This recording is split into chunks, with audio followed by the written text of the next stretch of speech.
लघुचेतसां सुतारचरितारं तु वसुधैव कुटुम्बकम्। स्वस्ति मंत्र बोल छु। ओम स्वस्ति न इंद्रो वृद्धश्रवाः स्वस्ति न पूषा विश्ववेदाः स्वस्ति नस्तार्क्ष्यो अरिष्टनेमि स्वस्ति न बृहस्पतिर्दधातु। ओम शांति शांति शांति। जय श्री कृष्ण।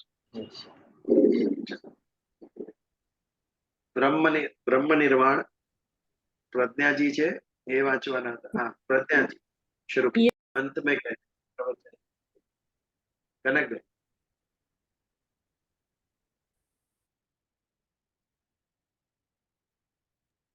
તમે म्यूट છો. जय श्री कृष्ण, जय महादेव। देवों के देव महादेव के लिए ये श्लोक है जो हम सभी को मंगल और कल्याण प्रदान करते हैं। प्रस्तुत है यह श्लोक। करचरण कृतम वा कायजम कर्मजम वा श्रवण नयनजम वा मानसम वापराधम विहितम विहितम वा सर्वमेतत् क्षमस्व। जय जय करुणाब्धे श्री महादेव शंभो। करचरण कृतम माने मेरे हाथ पैरों से किए गए, वाक माने वाणी से बोलकर, कायज माने शरीर से, शरीर द्वारा जो भी हुआ है कर्म, कर्मज माने कर्म अनुसार, अपने जो कर्म बंधन है वो उसके अनुसार, श्रवण माने कानों से सुनकर, नयन माने आंखों से देखकर, वा माने के अथवा अथवा किंतु, मानसम अपराध मानसिक जो अपराध हुआ है, विहितम विहितम माने जाने अनजाने में जो कुछ भी हुआ है, इन सभी में से जो कोई भी अपराध में मुझसे हुआ हो वह सभी के लिए हे करुणा सागर, हे कल्याणकारी महादेव, मुझे क्षमा कीजिए। आपकी जय जयकार हो। यह शयन प्रार्थना है, माने रात्रि सोते समय की जाती है। पूरे दिन भर में हुए जाने अनजाने में जो भी अपराध हमारे से होते हैं, इसके लिए ये क्षमा प्रार्थना कही जाती है। Thank you Bijal five for giving me, having faith in me. और ये जो शंभु जो शब्द जो बताया है वो स्वयंभू है, मतलब वो जो अपना प्राकृतिक रूप से जो उत्पन्न हुए हैं, वो अपभ्रंश मतलब कोलोक्युअल चेंज बोलते बोलते जो हुआ है वो स्वयंभू से शंभो हो गया है शब्द। तो ये उसका ये मीनिंग मेरे हिसाब से है। आप करेक्शन कर सकते हैं बिजल भाई। बहुत सरस, वेरी नाइस। शंभु और शंकर, इसमें कॉमन क्या है? शन करोति शं, शन करोति इति शन करोति इति शंकर। शन यानी शांति, शांति। बट ये शांति का क्या है? महाप्रलय उसे शांति कहते हैं कि जब सारे विश्व का विनाश कर देंगे, प्रलय कर देंगे शंभु, तब कोई एक्टिविटी, कोई प्रक्रिया इस ब्रह्मांड में नहीं होगी। दैट इज शांति। आज लय है, उत्पत्ति स्थिति लय, आज स्थिति की परंपरा जारी है। उसका अर्थ की एक्टिविटी हो रही है सारे ब्रह्मांड में, कुछ न कुछ प्रवृत्ति हो रही है। जब ब्रह्मांड का प्रलय करेंगे भगवान रुद्र, तब परम शांति, दैट इज शन, शन करोति इति शंकर। तो मनुष्य कितना होशियार है ना। वैसे तो रुद्र यानी रोदयति इति रुद्र, जो रुलाता है वो रुद्र। प्रलय होगा तो हंसी तो नहीं आएगी, रोना ही आएगा सबको। प्रलय के देवता है शंकर, शिव। शिव यानी भाई शांति। तो यहाँ पर उनसे क्षमा मांगनी है, इसके लिए उनको करुणाब्दे कह दिया। आप तो करुणा करुणा करुणा होगी तो ही हमें क्षमा करेंगे ना। ये सर्व में तत् क्षमस्व, तत् यानी आप, खुद हुई जितनी भी ये गलतियां हैं, जाने अनजाने, विहितम विहितम वा, गौर करने योग्य ये बात है, श्रवण नैनम ज वा मानस वा परातम। श्रवण से क्या मेरे से दुष्कर्म होगा, कानों के द्वारा, ये भी सोचना है हमें। किसी की निंदा सुननी, सुन ली, किसी की निंदा सुननी, किसी के गलत लिए बुरी सुनना, बात गलत सुनना, ये भी एक पाप है जो हम अक्सर करते हैं। भले माने नहीं, लेकिन सुनते तो है ही। हमें सुनना भी नहीं चाहिए, नयन से गलत देखना भी नहीं चाहिए। यदि किसी की गलती हो रही है, हमें बैठकर उसे देखने की आवश्यकता नहीं। और तीसरा, मन से सबसे पाप मन में होता है, इसके लिए इंद्रिय में के रूप में बाहर प्रकट होता है, हमारे आचरण में आता है। हम मन से भी गलत नहीं करेंगे तो गलत क्यों होता है? गलत किसके प्रति होता है? जिसको हम अपना नहीं मानते, जो अपना नहीं लगता है, तब जाके दुर्भाव उत्पन्न होता है और तब हम उनके प्रति गलत करते हैं।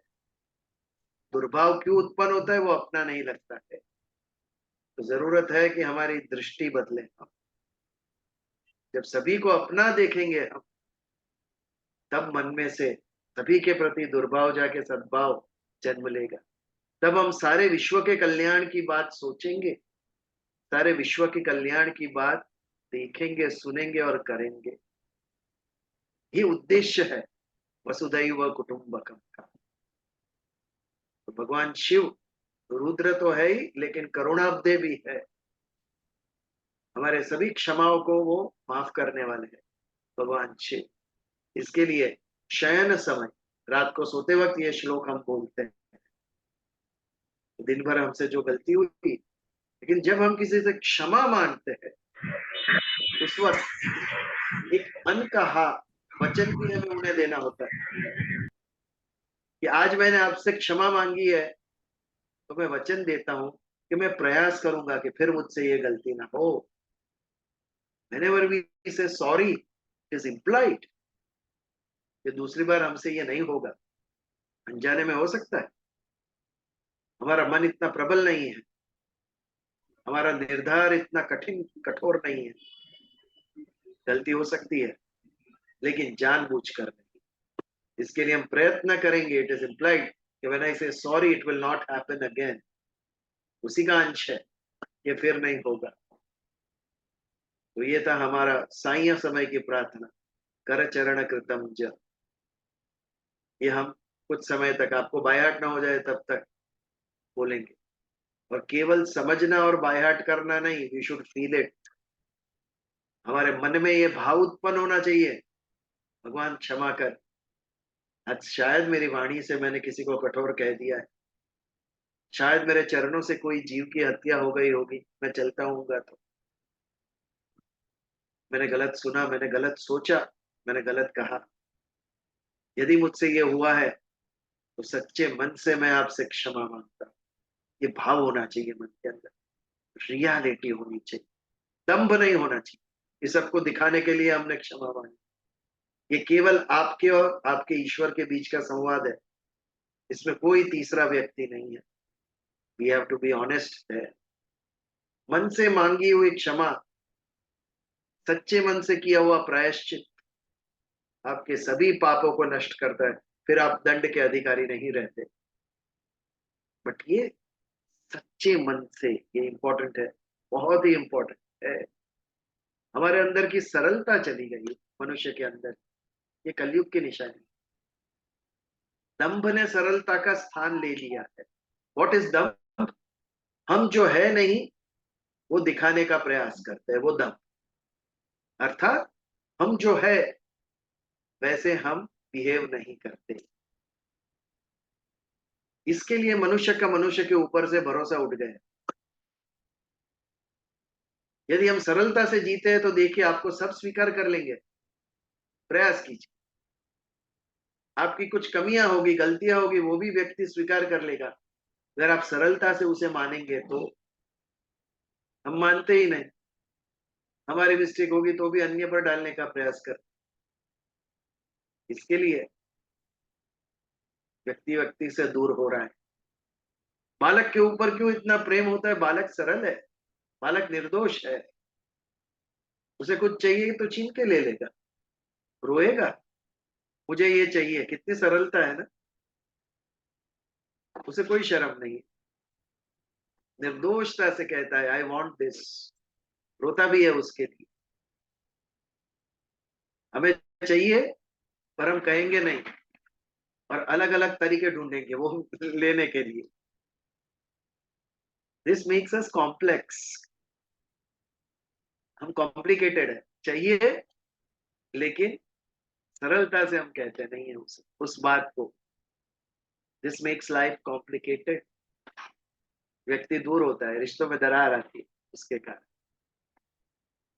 सरल स्वभाव का बनना है, कलयुग की मांग है ये। वी डोंट प्रिटेंड, दम्भ ना करे, जो है वो प्रस्तुत करे। ये करने के लिए थोड़ा ध्यान करना पड़ेगा। व्हाट इज ध्यान? ध्यान is being with your self, अपने स्व के साथ जुड़ने की प्रक्रिया ध्यान। अन्य सभी चीजों को, अन्य सभी विचारों को दूर हो जाना, अपने से दूर करना और अपने आप के साथ संवाद, ये ध्यान है। दिस इज मेडिटेशन, जहां हम अपनी इच्छाओं पर गौर करते हैं, विचार करते हैं, अपने निर्णयों पर विचार करते हैं। मैं कौन हूं, इसका चिंतन शुरू होता है। जब मैं कौन हूं यही पता नहीं, तो मुझे कहां पहुंचना है और क्या करना है, इसकी समझ भी हमारी गलत हो जाएगी। इसके लिए तो सारे विश्व में एक रेस लगी है। सबसे ज्यादा किसके पास धन संपत्ति वैभव है? क्यों ये रेस लगी है? सब छोड़ के जाना है, फिर भी वो पाने के लिए रेस। जो मैं साथ लेके जाने वाला नहीं हूं, उसके लिए मैं दौड़ रहा हूं सारा जीवन। इसके लिए दौड़ना चाहिए जो मैं साथ लेके जाने वाला हूं, उसके लिए दौड़ना चाहिए मुझे। ये विपरीत भावना, ये कलयुग की निशानी। तो असत है वो सत्य बन के स्थापित हो गया, ये कलयुग। इस पर विचार करना है कि मेरे जीवन का लक्ष्य क्या है। वो कब पता चलेगा? जब मैं कौन हूं ये पता चलेगा, तब मेरे जीवन का लक्ष्य पता चलेगा। और उसके बाद ये लक्ष्य प्राप्त करने के लिए मुझे कर्म क्या करना है, सीक्वेंस अपने आप बुद्धि सोचेगी। बहुत आशीर्वाद दिया है भगवान ने मनुष्य को, अप्रतिम बुद्धि दी है। मेरी सहायता के बिना तू लक्ष्य तक पहुंचेगा। कर्मण्येवाधिकारस्ते, ये बुद्धि जैसी कोई बड़ी गिफ्ट भगवान ने अन्य किसी को नहीं दी है। तू जहां से आया वहां वापस तुझे जाना है। तू एनर्जी मात्र है, ऊर्जा मात्र। और ऊर्जा का एक सिद्धांत है, ना कभी उत्पन्न हुई है, ना कभी उसका नाश होता है। उतनी की उतनी रहती है संसार में, केवल उसका स्वरूप बदलता है। वाटर वेपर, बाफ, जब कंडेंस होकर ठंडी होकर जल बनती है, जल और ठंडा बनकर बर्फ बन जाता है। लेकिन जो मूल तत्व है उसके अंदर H2O, वो नहीं बदलता। स्वरूप बदला, लेकिन 2 पार्ट हाइड्रोजन 1 पार्ट ऑक्सीजन, उसमें कोई भी अंतर नहीं आया। तो मूल तत्व उसकी ऊर्जा। नदी में बहता हुआ पानी समुद्र में मिल गया, नदी के अस्तित्व का अंत हो गया, विलीन हो गई समुद्र में। वही समुद्र का पानी सूर्य की गर्मी में बाष्पीभवन हुआ, इवापोरेशन, उससे बादल बने, और वही बादल से पानी वापस नदी में आया। वही का वही पानी, वही का वही जल, कहीं नहीं गया, घूमकर वापस उसी नदी में आ गया। उसी प्रकार हमारा आत्मा नया शरीर धारण करता है, शरीर नष्ट होता है, पुनः एक शरीर धारण करता है।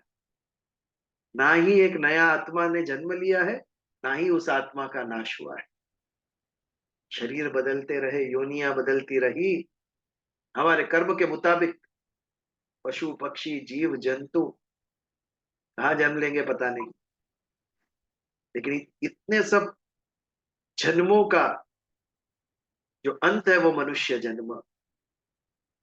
यहां तक हम पहुंचे, ये बहुत बड़ी बात है। मोक्ष के दरवाजे पे खड़े हैं हम, हमें पता है इसकी चाबी कहाँ है, खाली ढूंढनी है चाबी। ताला मालूम है, इसके अंदर चाबी डालोगे तो खुलेगा, लेकिन वो भी नहीं होता है हमारे से पता होने के बाद। वो इंग्लिश में एक अच्छी कहावत है, the distance between the cup and lip is too far. चाय का कप हाथ में है, होठों तक पहुंचा नहीं है, कुछ भी हो सकता है होठों तक पहुंचने से पहले। The distance between lip and cup is too far. ऐसा है, मनुष्य जन्म मिल गया तो मोक्ष मिलेगा, नॉट नेसेसरी।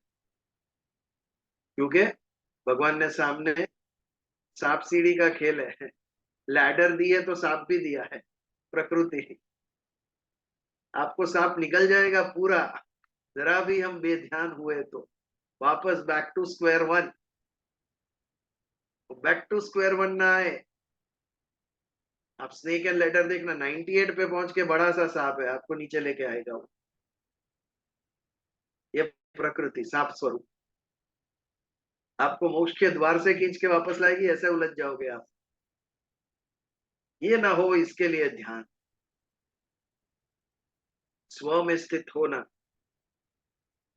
पिछले बार 15वें श्लोक में जो अंतिम शब्द था, मत संस्थाम अधिगच्छति, मुझ में जो स्थित हुआ वो योगी हो जाएगा, वो मोक्ष प्राप्त करेगा। शांतिम निर्वाण परमा, निर्वाण यानी शांति, एक अल्प शांति। जब ये देह का हम त्याग करेंगे, जिसे हम मृत्यु कहते हैं, वो अल्प शांति। और यदि हमने नया देह धारण नहीं किया और परम तत्व में मिल गए तो वो परम शांति। परमात्मा परमात्मा से मिलने से जो प्राप्त होती है वो परम शांति। तो शांति निर्वाण परमा, मत संस्थाम अधिगच्छति, जो मुझ में स्थित हुआ उसको ये परम शांति प्राप्त होगी। युज्यनेवं सदात्मानं योगी नियतमानसः, कंट्रोल्ड माइंड, मन को जिसने नियंत्रण में लिया। और युज्यनेव सदात्मानम, सदा, हर एक अध्याय में इसके ऊपर भगवान ने बहुत नित्य सदा हमेशा, तो हमेशा जुड़ा हुआ है। थोड़े से समय के लिए जुड़ना ये मूर्खता है। यदि लक्ष्य को प्राप्त करना है तो ईश्वर से हमेशा जुड़े रहिए। धीरे धीरे धीरे अवधि बढ़ाइए, मन में स्मरण कीजिए, चिंतन कीजिए, कर्म कीजिए, आपका जीवन ईश्वरमय हो जाना चाहिए। वो सदा युक्त, युज्यनेव सदात्मानम, ऐसा व्यक्ति निर्वाण परमा शांति को प्राप्त करता है। ये तो हमारा 15वां श्लोक। अभी आगे बढ़ते हैं। 16th और 17th श्लोक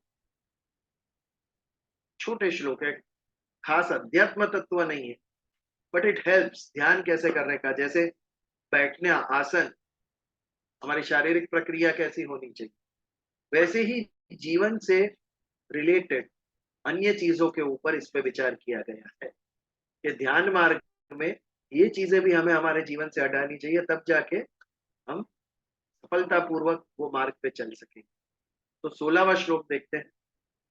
नात्यश्नतस्तु योगोस्ति न चैकांतम अनश्न अनश्नतः न चाति स्वप्नशीलस्य जागृतो नैव चार्जुन। अश्नतः यानी खाना, अश्नतः यानी खाना। बहुत पावरफुल इंद्रिय है हमारी टेस्ट बड। कितने सारे, हमारा आधा जीवन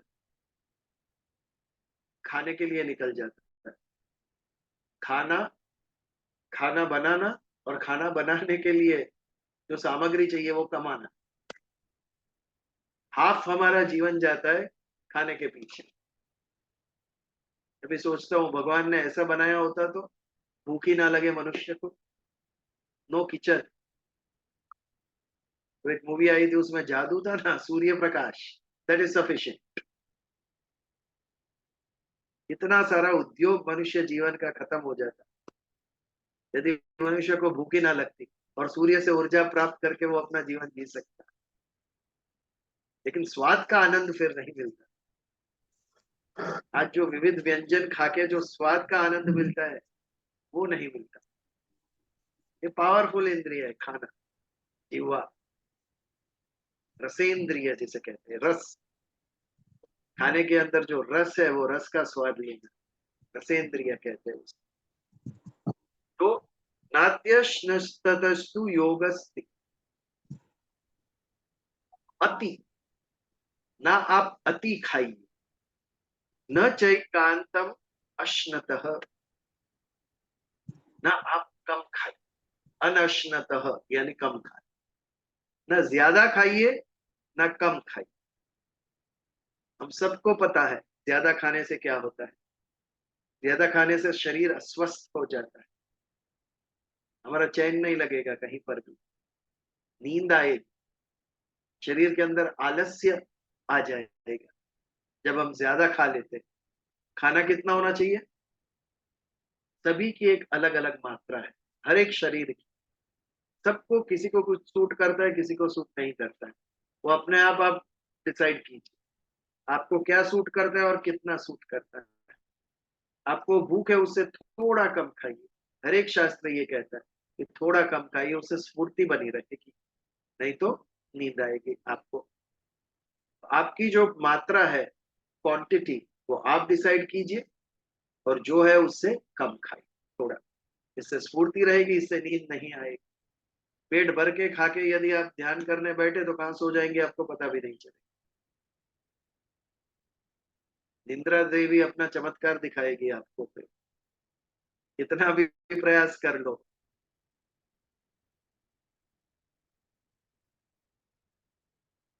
यहाँ पर सुनते हुए भी कभी कभी नींद आ जाती होगी किसी को।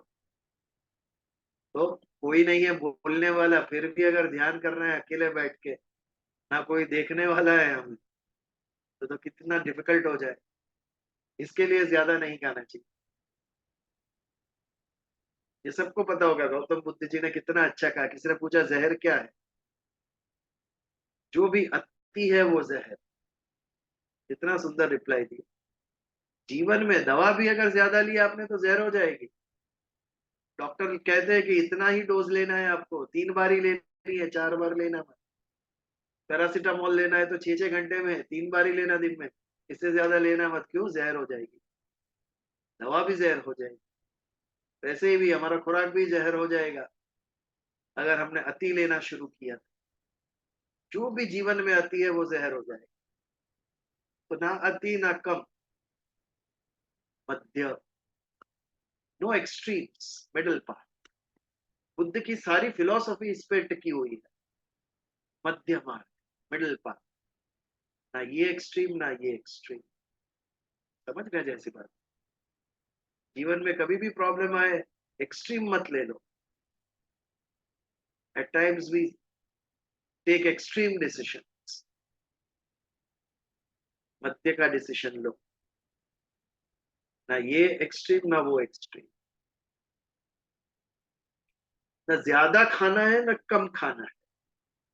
कम खाने से क्या होगा? जब हमें भूख लगती है तो अन्य किसी चीज में मन लगेगा? नहीं लगेगा। आपका ध्यान खाने में ही जाएगा।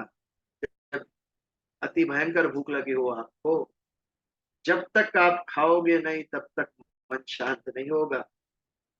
अन्य किसी चीज में आपका मन लगेगा नहीं। यदि आपको आवश्यकता है कुछ खाने की, यदि भूख लगी, तो ध्यान के लिए ये भी गलत है। अगर बिना खाए भी आप बैठे हैं तो आप कितना भी प्रयास कर लो मन कुछ ना कुछ खाने के लिए ही दौड़ेगा। इसके लिए पर्याप्त मात्रा में खाने के बाद ध्यान को आरंभ करना चाहिए।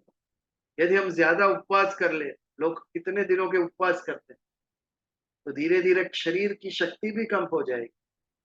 आप ज्यादा बैठ नहीं सकोगे, आपके अंदर के जो प्रोटीन्स है, विटामिन है, सबकी कमी उत्पन्न होगी।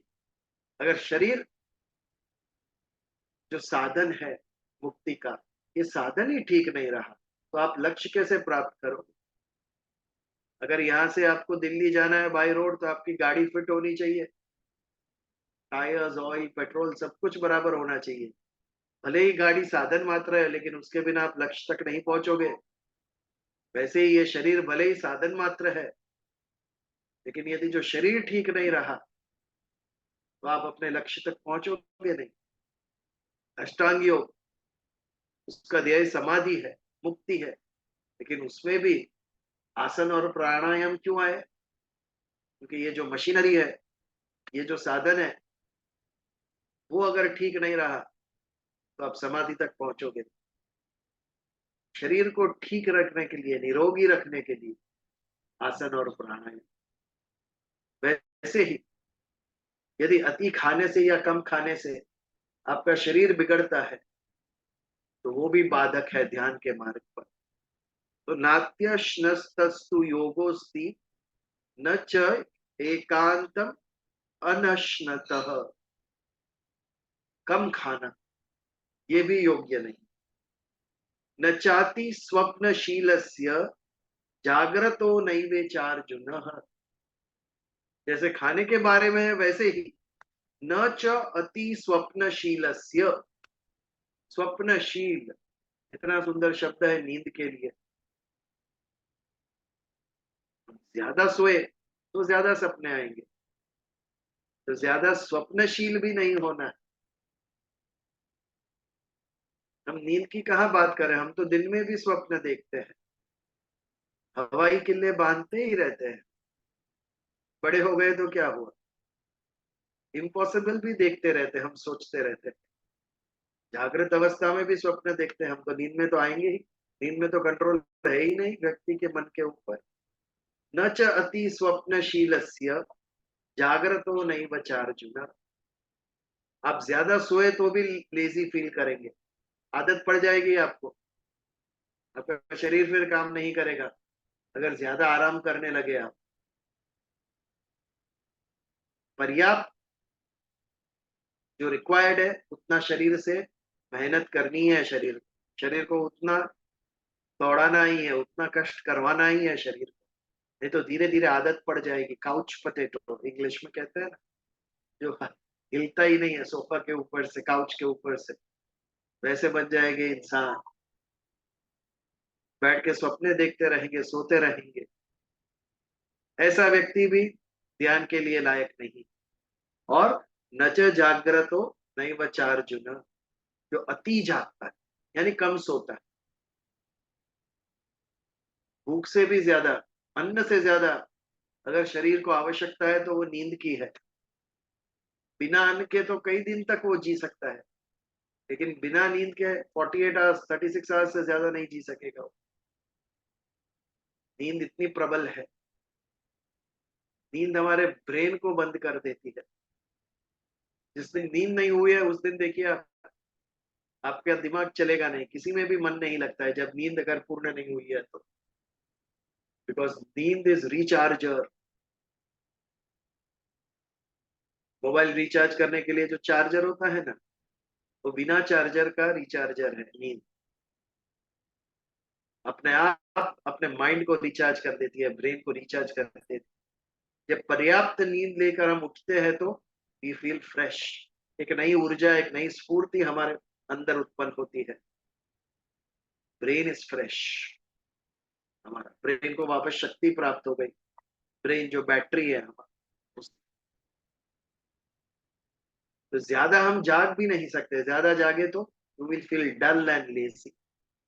आपका मन नहीं लगेगा कहीं पर भी, यू कांट कॉन्सेंट्रेट। इसके लिए जागृतो नैव चार्जुन। ज्यादा जागना भी आवश्यक नहीं। हमारे दिन को डिवाइड करो, दिन को डिवाइड करना है सभी चीजों के अंदर। कितना घंटा हम क्या करेंगे? 7 घंटे की नींद लो, किसी को 6 चाहिए, किसी को 8 चाहिए।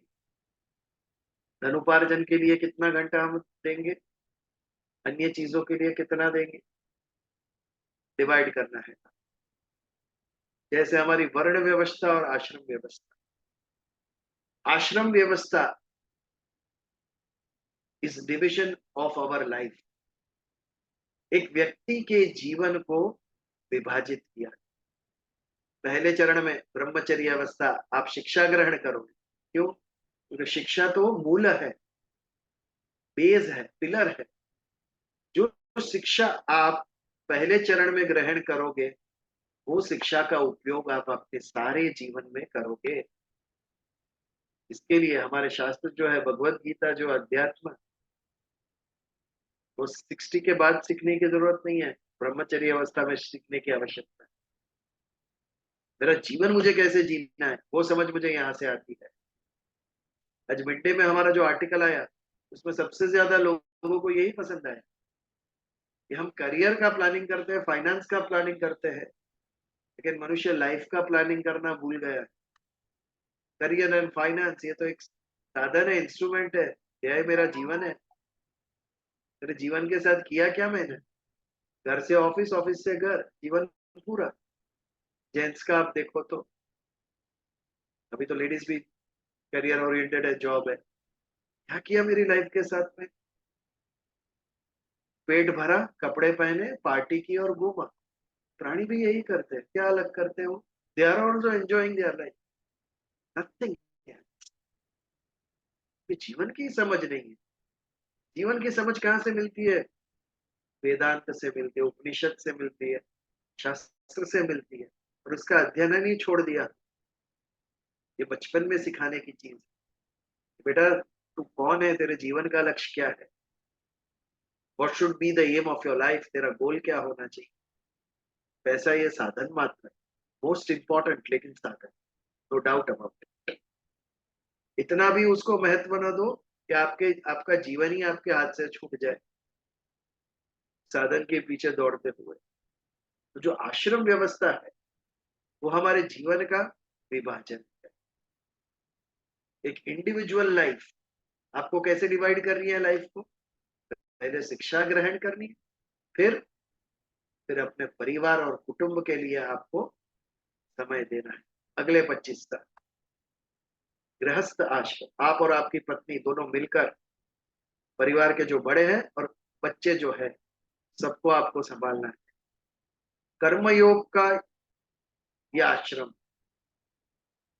ये तो आधार है सारे समाज का, गृहस्थ आश्रम। यदि गृहस्थ आश्रम स्ट्रांग रहा तो सारा समाज अच्छा रहे।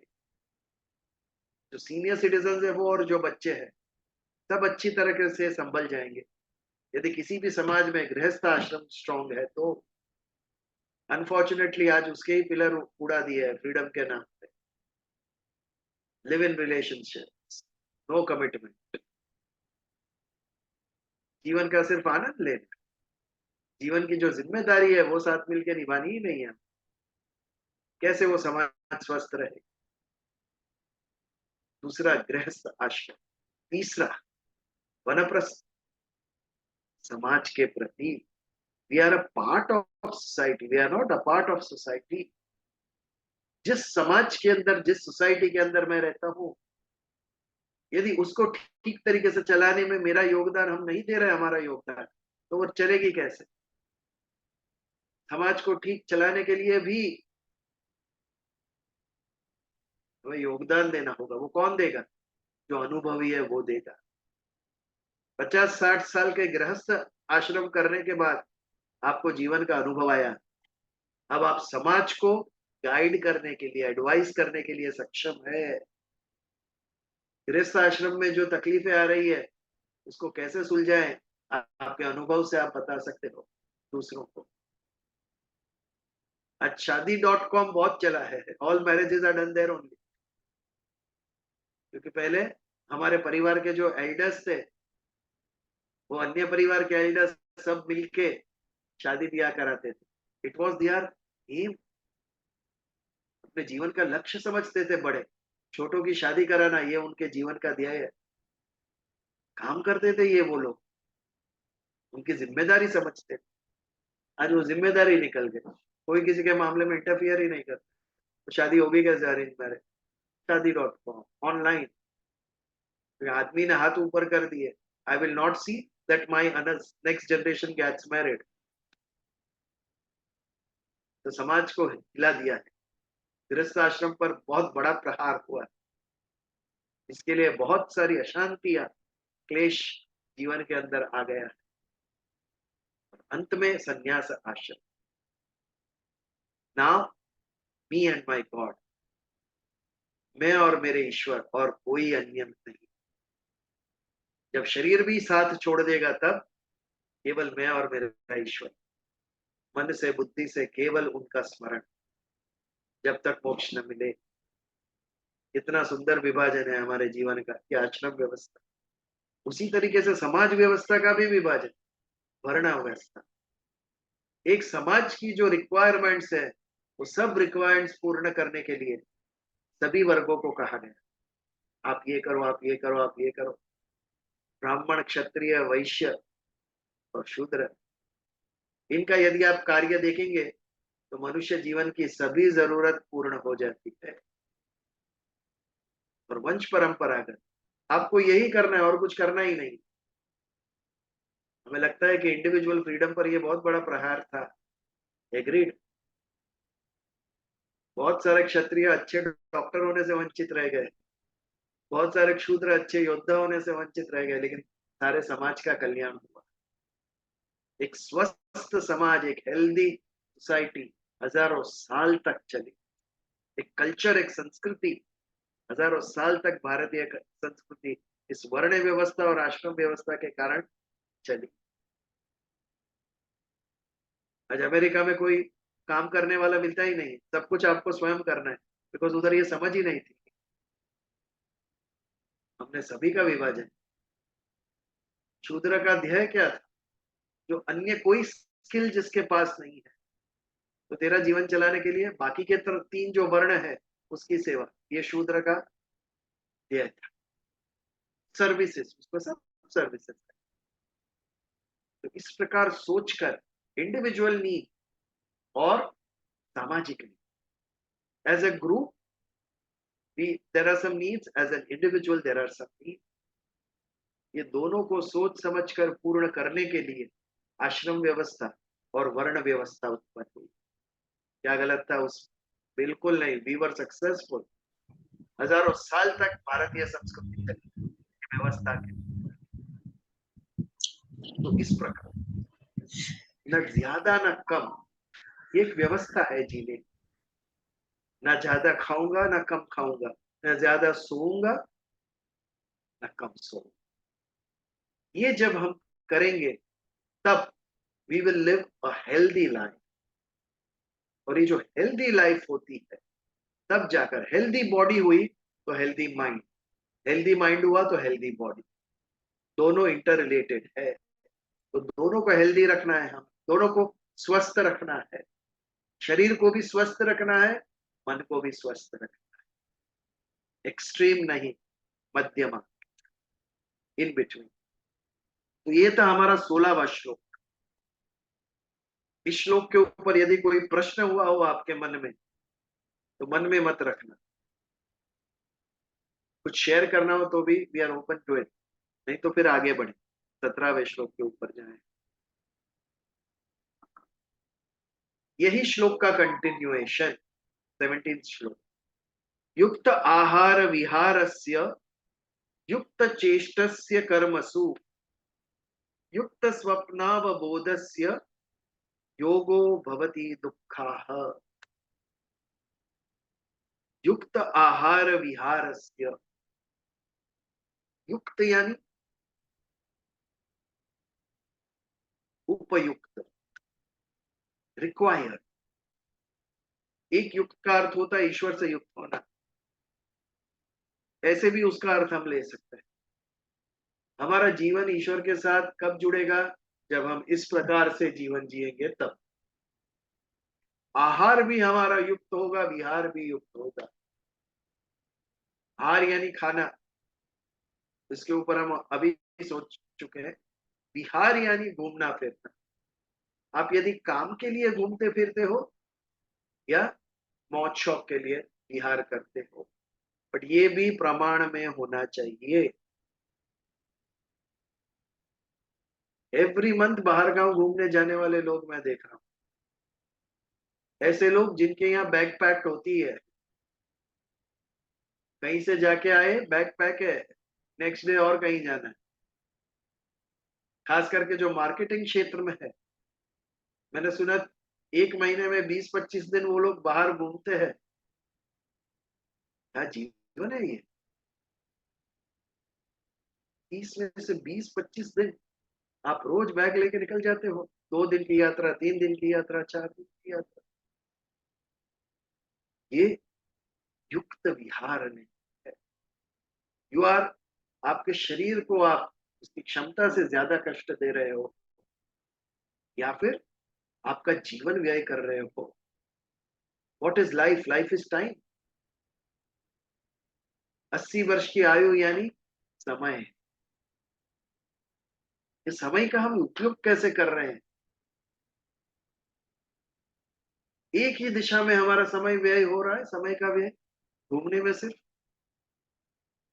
प्रमाण सर होना चाहिए, कंट्रोल। युक्त आहार, युक्त आहार, ये भी कंट्रोल्ड होना चाहिए। यदि हम एक जगह पर स्थिर नहीं हुए तो वी विल नॉट डेवलप। मनुष्य कैसा था? मनुष्य जिप्सी था, बंजारे। एक जगह से दूसरी जगह घूमते ही रहते थे खाना ढूंढने के लिए। ये कब तक चला? जब तक एग्रीकल्चर नहीं ढूंढा उस। जिस दिन फार्मिंग करना सीख गया, अब उसे घूमने की जरूरत नहीं है अपना पेट भरने के लिए। अभी उसे कला आ गई है, ये स्किल आ गया है उसको कि मेरा खाना मैं कैसे उत्पन्न करूंगा। उसके लिए जमीन, बीज और पानी की आवश्यकता थी। तो पानी के आसपास वो सेटल होने लगा।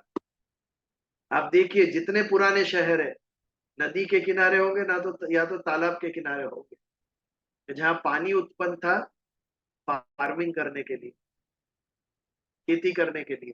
जहां पर पानी उत्पन्न था वहीं पर ह्यूमन बींग सेटल हुए। हमारी सभी पुरानी नगरियां हैं, काशी ले लो, उज्जैन ले लो, इंदौर, अयोध्या, पटना, पाटलिपुत्र, सभी नदियों के किनारे पर बसी हुई है आज हजारों साल से। और जब मनुष्य फार्मिंग, एग्रीकल्चर करना सीखा तो एक ही स्थान पर स्थिर हो गया। जब एक ही स्थान पर स्थिर हो गया तो नए नए उत्सव ढूंढे उसने। फिर फाइन आर्ट्स की तरफ उसकी बुद्धि खिलने लगी। पेंटिंग, स्कल्पचर, ये सब उसके माइंड में विचार आने लगे। जब खाने का प्रश्न सॉल्व हो गया तो मन में उत्सव, उत्साह से उत्सव उत्पन्न होने लगे। और अगेन एंड अगेन हर साल जब वो उत्सव मनाने लगा तो एक डिस्टिंक्ट कल्चर निर्माण हुआ। हजारों साल, कितने साल से हम होली खेल रहे हैं, किसी को पता है? भारत कितने साल से दिवाली मनाई जाती है, कितने साल से उत्तरायण मनाई जाती है, किसी को नहीं पता। ये बहुत बड़ी उपलब्धि। भारत में मनुष्य जाति कितने साल से ये सब उत्सव मना रहा है, अनफॉर्चुनेटली कम हो रहा है। हमारे अहमदाबाद के मित्र कहते हैं पहले जो पतंगे उड़ती थी उससे बहुत कम उड़ती है आजकल। हम ही नाश कर रहे हैं उसका। We don't value our tradition. हमें महत्व नहीं रहा हमारे उत्सवों का, क्योंकि उसका मूल्य पता नहीं। इतने हजारों साल से हम करते आ रहे हैं ये सब। इस प्रकार युक्त आहार, युक्त विहार। विहार यानी हम जीवन को कितनी यात्राओं में बांट रहे हैं, कितना घूम फिर रहे हैं। आवश्यक है वो कि एक स्थान पर बैठ के मुझे प्रगति करनी है। अगर सारा जीवन ट्रैवलिंग में ही चला गया तो हमारा इनर डेवलपमेंट कब होगा? एनरिचिंग आवर सेल्फ जिसे हम कह सकते हैं, अपने आप को विकसित कब करेंगे हम? यदि संगीत भी सीखना है तो एक स्थान पर रहकर आपको प्रैक्टिस करनी पड़ेगी, तब आप संगीत सीख सकते हो। साधना, साधना के लिए एक जगह पे स्थिर होना पड़ेगा, और बिना साधना आप कोई भी कला नहीं सीख सकते। तो युक्त आहार, युक्त विहार, युक्त चेष्टस्य कर्मसु, हमारे जो कर्म है वो भी ईश्वर से युक्त होने चाहिए। चेष्टा किसे कहते हैं? व्हाट इज चेष्टा? ये शब्द आगे आया है। जो बिना डिसाइड किए होता है उसे चेष्टा कहते हैं। जैसे 10 मिनट में कितनी बार हमने पलक झपकी हमें पता नहीं, अपने आप हो रहा है, उसे चेष्टा कहते हैं। जो अपने आप होता है, जो हमने डिसाइड नहीं किया है। आज के प्रवचन में कितनी बार मैंने हाथ उठाया पता नहीं, बात करते करते हमारे हाथों की मूवमेंट होती रहती, ये चेष्टा है। हम डिसाइड नहीं करते, अपने आप होता है। तो कर्म को भी चेष्टा कहा गया, क्योंकि जब हम तत्वज्ञान के एंगल से देखते हैं तो मैं कुछ नहीं करता, प्रकृति करवाती है मुझसे। मैं सोच के नहीं आया था आज क्या कहूंगा मैं, कौन सा श्लोक हमें कहना है वो पता था, लेकिन 1 घंटा में क्या बोलूंगा मुझे नहीं मालूम।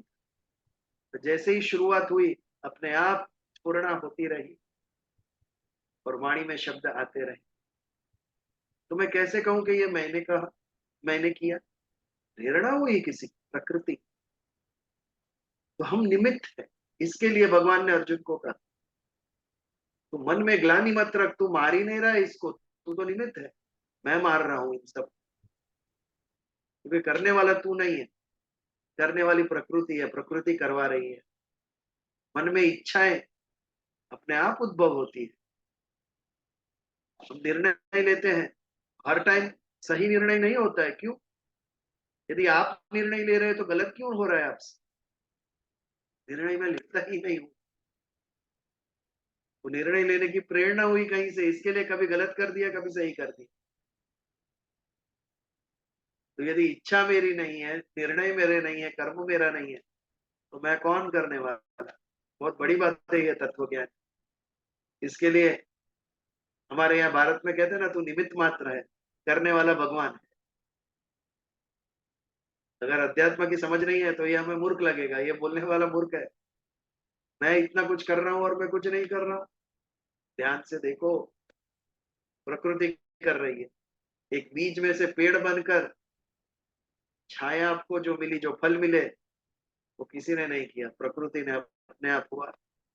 जो नदियां बहती है अपने आप बहती है, जो इवेपोरेशन होकर काले बादल बनते हैं वो अपने आप बनते हैं, कोई नहीं करता, ये प्रकृति करती है।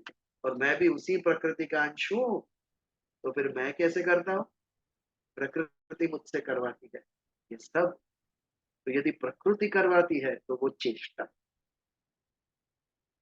यदि मैं करता हूं तो वो कर्म, प्रकृति करवाती है तो चेष्टा।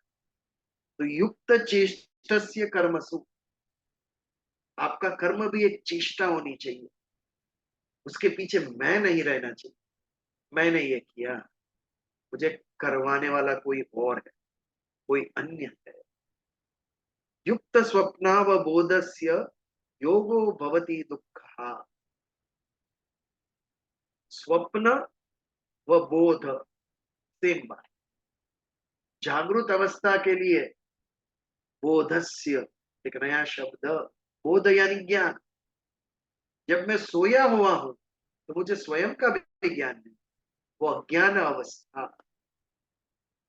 स्वप्न अवस्था में भी मैं उल्टे पुल्टे क्या क्या देखता रहता, सत्य का ज्ञान नहीं है स्वप्न अवस्था में मुझे। लेकिन जब मैं जागृत होता हूं तब मुझे इस विश्व का बोध होता है।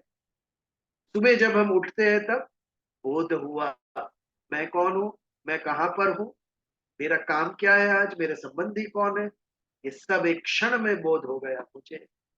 इसके लिए जागरूक अवस्था के लिए बोधस्य, युक्त स्वप्नावबोधस्य। स्वप्न कब आते हैं? स्वप्न जब हम सोते हैं तब आते हैं। तो आपको नियत मात्रा में ही नींद भी लेनी, जिसे स्वप्न भी नियत मात्रा में आया, और जागना भी नियत मात्रा में, जितना रिक्वायर्ड है उतना ही जागना है, अर्थात समय सर नींद ले लेनी। घड़ी तो बहुत बाद में ढूंढी मनुष्य ने, इलेक्ट्रिसिटी तो बहुत बाद में ढूंढी। पहले तो हमारा नेचुरल टाइम टेबल के मुताबिक ही हम जीते थे। सूर्यास्त हुआ तो सो जाने का, और सूर्योदय हुआ तो उठ जाने का, पक्षियों की तरह। नॉक्टर्नल्स, वी आर नॉक्टर्नल्स। कुछ नॉक्टर्नल है प्राणी जगत में, और कुछ हमारे जैसे जो रात को सोते हैं, कोई रात को जागते हैं। वो सबका एक अलग टाइम टेबल प्रकृति ने फिट करके भेजा है। बट हमने घड़ी ढूंढ के, हमने इलेक्ट्रिसिटी ढूंढ के उसको चैलेंज किया।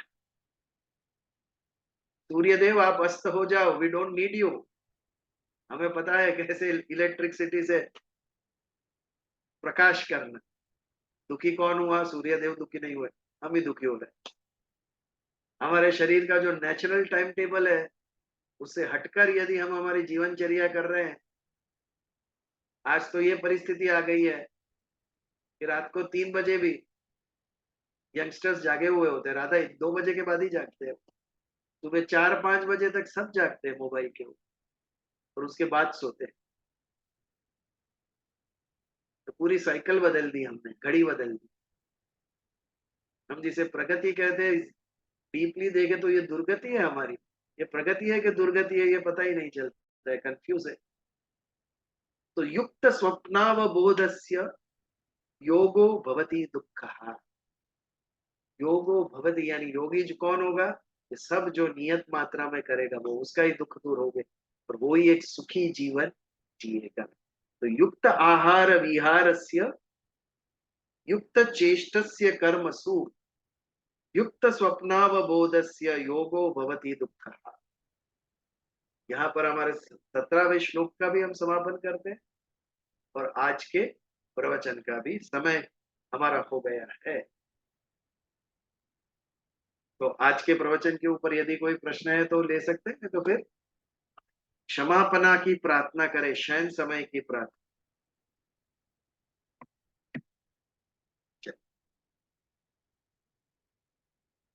करचरण कृतम ज कर्मजम, करचरण कृतम ज, I'm सॉरी। कनक बेन जरा बोलवाएंगे आप?